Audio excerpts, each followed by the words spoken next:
Hello guys, I'm Master John Drake. Today we're going to do a video review. We're going to watch some clips, and we're going to talk about lunge mechanics. So a lot of people teach that the way to do a proper lunge is to extend your sword arm all the way out first before you move your foot.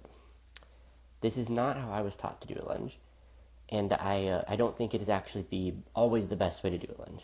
And I have collected a series of clips of high-end fights from deep in tournaments. These are some of the best fighters that I know personally, and none of them are moving their hand first. They are, in fact, moving their hand and foot at the same time. I actually went through a lot of clips to make this video, and I could not find that many times where someone moved their hand first. I actually thought it was harder to find. So something that is taught is a fundamental. I don't think it is a fundamental. I think it's situational, and both are good. And in fact, most people do it, or they move their hand for the same time, is way more common. So here's the clip. This is the first clip. This is me on the right. We'll just play it here at speed first. You can rewind it back and see. So here's I step into range, then I lunge, and see. You see here is my hand and my foot are moving at the same time as I reach my full extension and landing the hit. I'm staying safe behind my dagger is coming up to protect my face too. My body's behind my sword, so I'm very safe, but yet I did not move my hand first. I moved my hand and foot at the same time. So we'll go on to the next clip. This is another clip of me here in the red. This is far into a term as well. So I will actually talk about one other thing here. So it is possible to move your hand first, but sometimes the hand you're moving first is not your sword hand, it is your dagger hand, and that is how you were becoming safe. You were controlling the line with your offhand. That is also very common and a valid technique that, once again, is not taught by a lot of people. So we'll play this here at speed real quick. Okay, so you might have been able to catch that, but the dagger hand actually moves first. So here as I step into range, I control the blade with my dagger, and then move my sword, hand, and foot at the same time to deliver the hit. So you can see kind of an alternate way to do it. So here's a clip. This is me losing to Toritaka here in the black. I'm in the red again. So we'll rewind this real quick. I actually went the wrong way. So we'll see how he does this here in a second. So you see how he starts his shot hand and foot at the same time, and he brings his point high, which draws my dagger up. And then he drops his point slightly and finishes the shot. But all of this is done while his foot is in the air. He's moving his hand and his foot at the same time. They're synced up. And he's hitting me about the time his foot is landing. He's very safe too. His dagger is still forward, and he tricked my my dagger out of position. And part of the reason he was able to do this is if he had brought his sword sooner, if he had brought his sword forward sooner in this exchange, I might have been able to parry and see where he was going. But because he moved his hand in different directions before he brought it all the way forward, caused me to misread where it was going. So this is an advantage. If you bring your hand forward too soon, it makes it easier for your opponent to defend the attack. By doing this, you have to maintain safety with your offhand, which is very important. So we'll go on to the next clip. Here is again. This is another shot by Tora. You can see very quick. This time he just throws a real quick shot straight up high.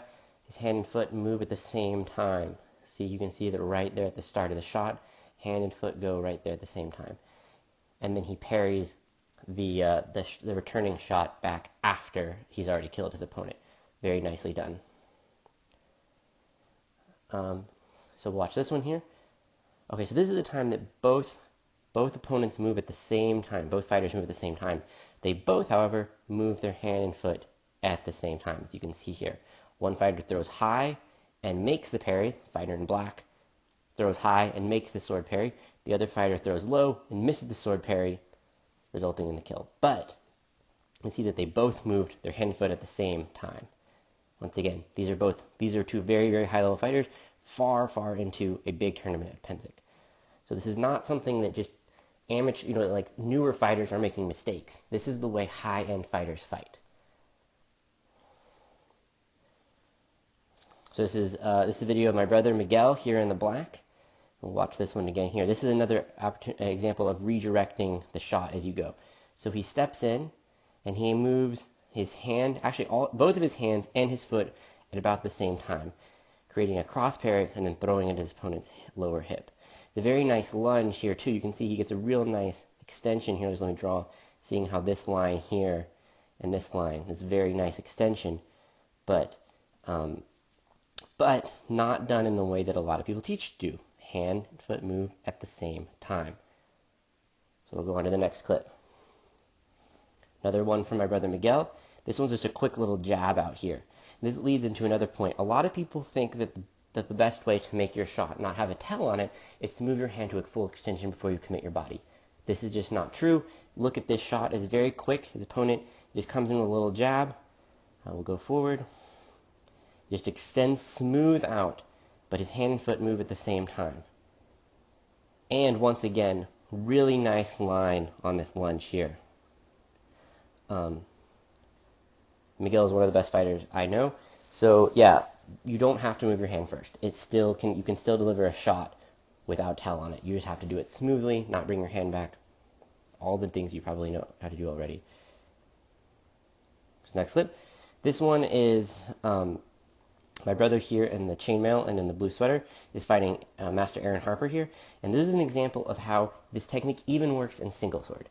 So I talked earlier about how you have to use your dagger as the defense. That is true, and in single, it is more common to move your hand first. It is still not a universal truth the way you always want to do it. Many of the times people are still moving their hand and foot at the same time. So you can see here that Aaron moves both his hand and foot at the same time and tags a hit right here in Miguel's neck. Nicely done, and demonstrates my point once again. Just another one by Toritaka. This is a good example of how he can still throw quickly with this technique right over the dagger into the face. Super fast, efficient, easy movement, all timed up really nicely. Hand and foot move at the same time. On to the next clip. This is far into a tournament at Gulf Wars. A really nice headshot rising from low. Hand, and we'll walk back a little bit further. Hand and foot move at the same time. You go right into the head. And really nice extension on this one. Really creating that straight line here. This is just good lunge mechanics in general. See? Last clip. This one here is done by Duke Miguel. He's also Master Defense. And he just does really nice extension right into the face. Hand and foot move at the same time. So this is a good example of how these shots can be fast and difficult to read. His opponent just got a little too close, just tagged him right in the face. So well done there again. So that was all the clips I have. So like I said, I went through a lot of clips. I have a lot of clips on YouTube, and I have a lot of clips on my that I have on some hard drives. I went through a lot of them. I could not find that many times where someone is moving their hand all the way to a full extension before they move their foot. Most of the time, people are moving their hand and their foot at the same time. This is counter to how people teach to fight, though. So, but I don't think it is how they actually fight and what is actually effective fighting.